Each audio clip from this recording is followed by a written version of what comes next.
Boa tarde, ouvintes da FURB FM. Terça-feira, 7 de junho. Mais um dia chuvoso aqui em Blumenau. Este é o Hora Certa da Notícia. Eu sou Alessandra Meinig e trago a informação para você. Ontem abrimos o programa falando sobre o primeiro simulado das Nações Unidas e o lançamento da Liga Acadêmica Patrícia Kegel. Mas na hora de veicular a entrevista com a professora Wanda Muniz, trocamos as bolas. A gente pede desculpa e te convida a acompanhar mais informações sobre o assunto em furb.br. O simulado e o lançamento da Liga acontecem daqui a pouco às 7 horas da noite, aqui na Biblioteca Universitária Campus 1 da FURB. E hoje foi dia de homenagens aqui na FURB com mais uma edição do programa Eu Levo a FURB no Coração. 25 servidores, entre professores e técnicos administrativos, foram homenageados. A repórter Daiele Tuzzi conversou com a chefe da Divisão de Gestão e Desenvolvimento de Pessoas da Universidade, Gilmara Zindars. Gilmara, me conta então qual a importância de realizar esse tipo de evento voltado aos servidores. A importância é valorizar o servidor, né? Hoje, particularmente, a gente está homenageando os aposentados, então é uma trajetória toda de vida, né, perante a universidade e diferente de outras empresas na universidade, as pessoas ficam por muitos anos, né? 35, 40 anos, então é uma vida inteira dedicada à universidade. Então, no momento de aposentadoria, a gente presta essa homenagem. Quão importante é, durante todo esse tempo, partilhar, né, a vida. Compartilhar, são vivências, são momentos diferentes. Aqui é um local de bastante produção de conhecimento e muitas vivências e culturas diferentes. Então isso é bem importante, também marca a vida não só de quem ainda continua trabalhando, como de quem já passou por aqui. Né? Isso, exatamente, né? A gente recentemente viveu uma pandemia, né? Então muitas coisas acontecem conosco, com os servidores, no mundo em geral, e a gente compartilha isso tudo na universidade. Né? Então, é uma vida inteira, como eu já disse. Então, mais do que merecido a gente fazer essa homenagem e também, principalmente, em forma de agradecimento por todos esses anos de dedicação. Qual é o sentido, o significado que os servidores têm para a instituição? Eles representam uma família, né, na universidade, porque a gente convive mais com os nossos colegas de trabalho do que com a própria família, de modo geral, né? Então, a universidade sempre pensou no servidor como um membro da família, da família FURB. E essa é a valorização que a gente pretende demonstrar ao servidor. O programa Eu Levo a FURB no Coração é realizado desde 2008 e já homenageou mais de 600 servidores.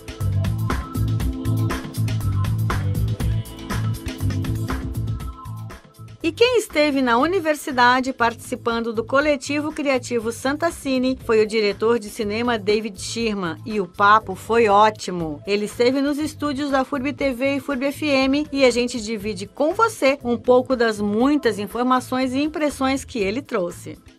Como financiar os filmes, né? Da onde você capta recursos para fazer o filme. E eu acho que esse é um desafio no mundo inteiro, mas no Brasil ultimamente se tornou ainda maior esse desafio. A gente tem sim plataformas de streaming que estão ajudando, né? Que estão gerando aí alguns canais para a gente poder ter produção, mas a produção cinematográfica no Brasil basicamente parou nos últimos anos porque não tem da onde você tirar recursos, né? Recursos para poder financiar. Então eu acho que essa é o maior desafio. Ele passou, claro que era uma outra época, né? Nós tínhamos as leis de incentivo, né, audiovisual na época, então nós conseguimos metade do dinheiro através de lei do audiovisual, através do artigo do 1º A, que é um artigo onde as empresas, né, aplicam até 4% ou aplicavam até 4% do seu imposto no filme. O resto os outros recursos vieram através de incentivos regionais, né? Nós tivemos incentivos aqui em Santa Catarina, nós tivemos incentivo no Pará, né? O Pará botou uma grana no filme para a gente poder ir para lá.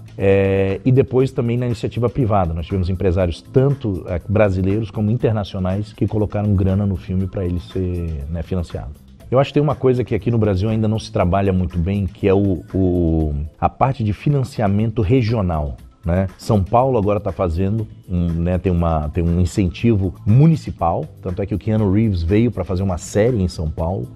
Isso ajuda muito a trazer as produções, tanto de locais a terem grana, como de fora, porque quando você traz produções de fora, você sempre tem uma troca, né, de expertise, uma troca, uma promoção do local. Então, eu acho que faltam políticas regionais no Brasil, porque o que acontece? Quando você bota uma política federal como nós tínhamos, que era fantástica e funcionou por muito tempo, quando ela some, você fica desprovido, né? Então, se você tem sólidas políticas regionais, como acontece, por exemplo, na Espanha, né? A Espanha, ela tem uma política nacional e ela tem política regional. Nas Canárias é um dos melhores incentivos no mundo para ir filmar lá. Aí Star Wars foi para lá, aí o Game of Thrones foi para lá. Várias grandes produções do mundo vão para esses lugares. Então, eu acho que falta um plano a longo prazo, que não seja políticos simplesmente porque é essa gestão, e sim a longo prazo como investimento, como uma indústria, né? Você investe, você tem um incentivo, você tem um porquê, né, trazer essas produções e incentivar a produção local. Eu acho que esse é uma das grandes saídas para a gente poder ter, por exemplo, aqui em Santa Catarina, uma produção pujante de audiovisual. Talentos nós temos, e hoje a tecnologia, ela permite que qualquer pessoa com seu celular conte uma história, né? Então a gente consegue fomentar talentos. Só que chega um nível que quando você vai fazer para um streaming, para o cinema, é um outro nível de qualidade técnica que precisa, né? Outro tipo de investimento que precisa. Então não é que nem qualquer um pode pegar a câmera e sair filmando e a família vai aguentar 5 minutos assistindo, né? Porque fica chato, porque não tem uma técnica por trás. Então precisa disso. Isso que vocês fazem nas universidades é fundamental, de criar uma base, né? Hoje nós estamos começando a ter uma base de roteiristas. Por exemplo, o Brasil, por muitos anos, passou por uma dificuldade que não tinha roteirista. Nós tínhamos roteiristas que eu digo que tinham capacidade técnica de escrever roteiro, né? Nós tínhamos ali, era um punhado de 5 roteiristas top no Brasil que todo mundo queria trabalhar, porque ainda estava se começando a formatar e ninguém estava investindo na base de roteiro, né? Agora não, agora a gente já tem uma leva, graças às leis de incentivos do passado que investiram em desenvolvimento, uma leva de roteiristas já surgindo. Mas é isso, né? Demora tempo. Você precisa investir, porque demora tempo para você ter o profissional quando ele chega num nível que a gente consegue trabalhar. Mas talento, eu já vi em todos os lugares do mundo. Ele existe, mas a gente precisa fomentar esse talento. Senão o talento vai embora, que é o que acontece muito. Você pega o talento que ele acaba viajando, indo para fora. Aconteceu comigo agora, né? Com Um Pequeno Segredo, foi um sucesso lá fora. As pessoas amaram o filme. O filme me abriu muitas portas. Eu tô com 2 produções americanas para dirigir. E os filmes no Brasil? Eu vou fazer um filme aqui no Brasil sobre o Drauzio Varela, mas os outros 2 são americanos, porque o dinheiro aqui secou, né? Para fazer filme. Eu acho bacana as séries, amo assistir algumas delas, mas eu não tenho a paciência de fazer uma série ainda. Então, para mim, eu ainda sou do cinema. Eu gosto de contar uma história do começo ao fim, uma história bem contada e andar nessa jornada. Demora 2, 3 anos cada um, mas vale a pena. E eu acho que a plataforma de streaming foi o que salvou o audiovisual no Brasil durante esses anos agora sem lei de incentivo. Elas são incríveis, mas eu acho que está chegando no momento de saturação, né, das plataformas. Você pega um programa na Espanha, um programa no Brasil, um programa nos Estados Unidos, eles são quase todos iguais, né? Tanto é que as plataformas sofreram agora com perdas de inscrições, porque perdeu-se aquilo que o cinema nos dava, de você arriscar, de você contar a história de uma forma diferente, de fazer algo assim que as plataformas no começo tinham, né? Mas que foram perdendo isso, e hoje eu acho que muitos produtores pensam, o importante é fazer bom o suficiente para que eu possa fazer a próxima temporada. Né? Ninguém está mais com aquela, eu quero fazer algo que transforme, algo que empurre as mentes das pessoas, algo que seja, eu acho que virou uma indústria que está tudo certo e é importante, mas essa indústria nem sempre fomenta algo extraordinário. Então eu acho que a saturação hoje das plataformas é essa, a gente está sentindo isso, né? Tá todo mundo reclamando, putz, não aguento mais, é a mesma coisa, é mais do mesmo. A pessoa de produção acha que é muito bom, tá todo mundo empregado, trabalhando, mas putz, não tem mais aquele cuidado, aquele carinho, aquela forma de fazer, né, que é uma arte ainda, né, audiovisual, tem um lado artístico e tá se perdendo um pouco isso. Então, não sou nada contra as plataformas, sou super a favor, adoro elas. Tenho 2 filmes na plataforma hoje, Um Mundo em Duas Voltas e O Pequeno Segredo, uma na Amazon, uma na Netflix, mas eu acho que a liberdade como cineasta, de você fazer o filme, né, de você poder arriscar na plataforma muitas vezes, hoje é difícil. Antigamente não. A plataforma ela entrou para ser algo que incentivava isso, mas hoje eu acho que a plataforma ela se quase equiparou à televisão. O que era televisão, a plataforma está muito querendo virar televisão, só que de uma forma diferente. Tá tudo certo, tá ótimo, mas não é mais o que era, o cuidado que existia. Olha, o papel da universidade é fundamental na preparação de tanto do lado técnico, artístico, fomentar. Ela é a base, né, da onde começa, onde você tem os equipamentos, onde você tem os professores para te dar todas as ferramentas. E eu acho que no Brasil o que falta é fomento de investimento, né, de você ter investimentos nas universidades, entendendo que isso é uma indústria transformadora. Pessoas têm que entender que a indústria audiovisual ela transforma uma cultura inteira. Nos anos 50, o audiovisual, o Ancine, né, a Agência Nacional do Audiovisual, não do Brasil, mas dos Estados Unidos, era dentro da Casa Branca.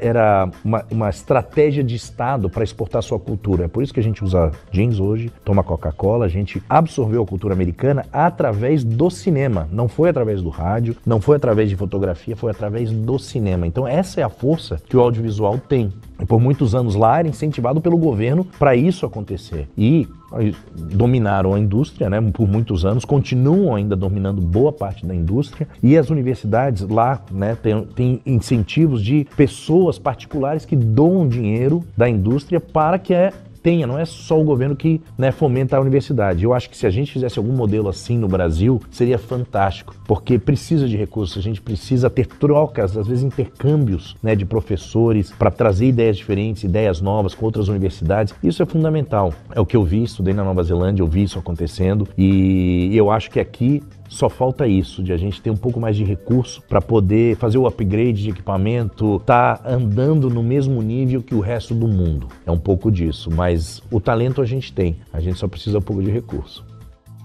O Coletivo Criativo Santa Cine tem o objetivo de criar uma campanha pela valorização do audiovisual catarinense e ocorre até esta quinta-feira, dia 9.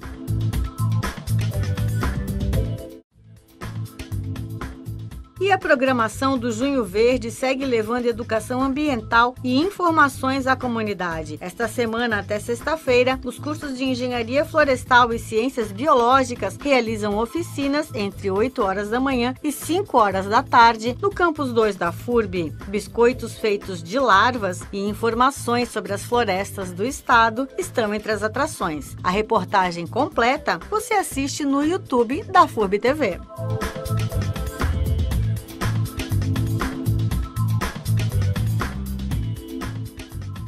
E por hoje é isso. Muito obrigada pela companhia e até amanhã às 6 da tarde aqui na 107,1. Tchau, tchau!